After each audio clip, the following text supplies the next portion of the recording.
Existe un gran número de estrategias de organización que pueden ser aplicadas al ámbito de la dirección de operaciones. Esta organización interna de la empresa puede ser, por ejemplo, de posición fija.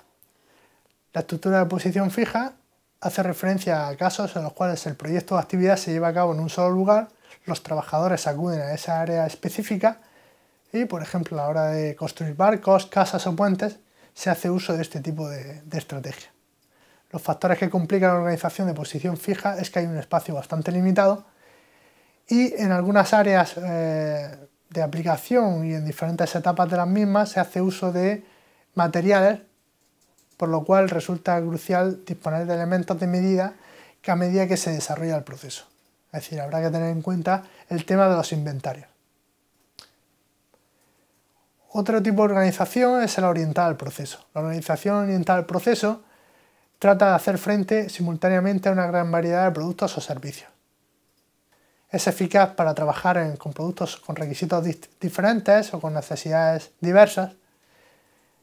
Es una estrategia válida para un bajo volumen de producción y alta variedad de productos o servicios, y el producto va trasladándose de un departamento a otro, producto o el servicio, como veremos a continuación. El error, la avería o paro de una máquina o módulo no supone detener el proceso, ya que el trabajo puede ser transferido a otra máquina del departamento en el caso de ser un bien, o a otro área funcional en caso de ser un servicio, por ejemplo. Bien, aquí tenemos el caso de una organización orientada al proceso, pero no en una empresa productiva, sino de servicios. En este caso un servicio hospitalario, en el cual, como sabemos, van llegando pacientes siguiendo un flujo de desplazamientos en función de sus necesidades. Si tenemos el conjunto de áreas que se organizadas de la forma que se muestra en este gráfico, y suponiendo que llegara, por ejemplo, un paciente con una rotura en tibia o peroné, en este caso se admitiría en urgencias, se clasificaría de urgencias, se aplicaría una radiografía, se le haría la perceptiva cirugía en su caso y sería enviado a una habitación en planta, y a la salida ya pues recibiría la alta médica. Sin embargo, si llega otro paciente que tiene un mal funcionamiento de su marcapasos, el proceso sería distinto. Podría ser, si un tema urgente, directamente pasa a cirugía, luego tendrá su tratamiento con fármacos, etc.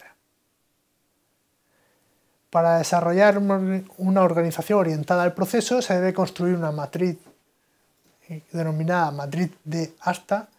Se determinan las necesidades de espacio para cada departamento, se desarrolla un diagrama esquemático inicial para determinar en cada caso cuál sería el flujo de movimientos existentes para cada uno de esos productos o para cada servicio que se preste, y se va a determinar también el coste de la organización y se prepararán planes detallados para el ajuste de la colocación de las diferentes secciones.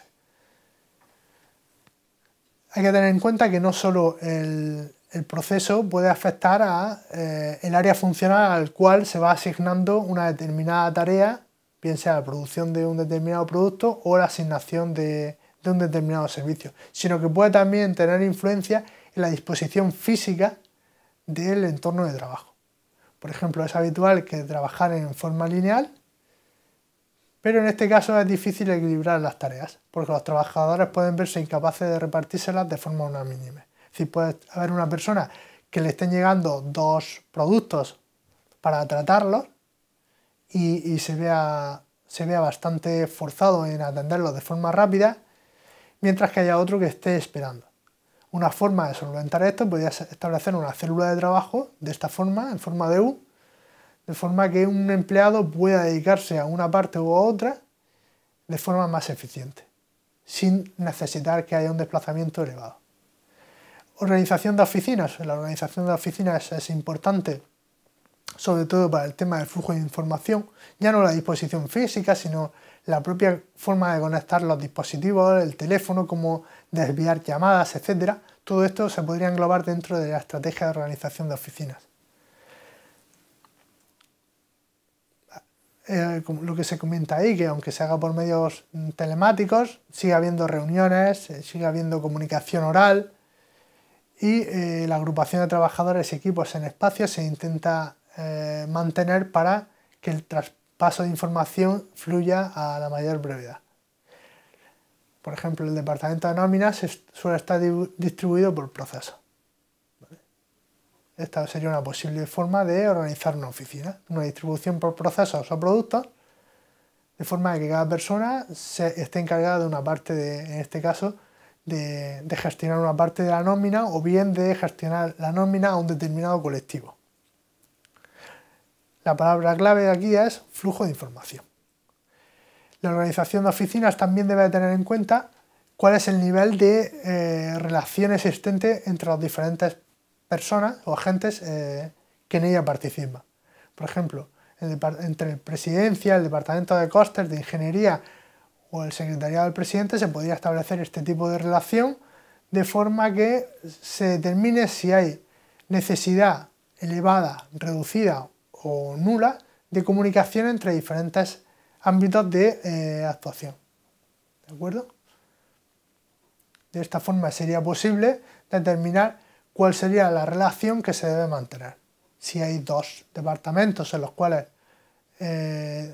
no es necesario establecer un flujo de información continuo, su localización física pudiera estar en lugares distantes. Por ejemplo, si el presidente tiene alta relación con el departamento de costes o con su secretario, pues sería aconsejable que se situaran en una zona aproximada, mientras que, por ejemplo, si el departamento de ingeniería está encargado de realizar procesos productivos, podría estar localizado en otro edificio o incluso en otra zona geográfica.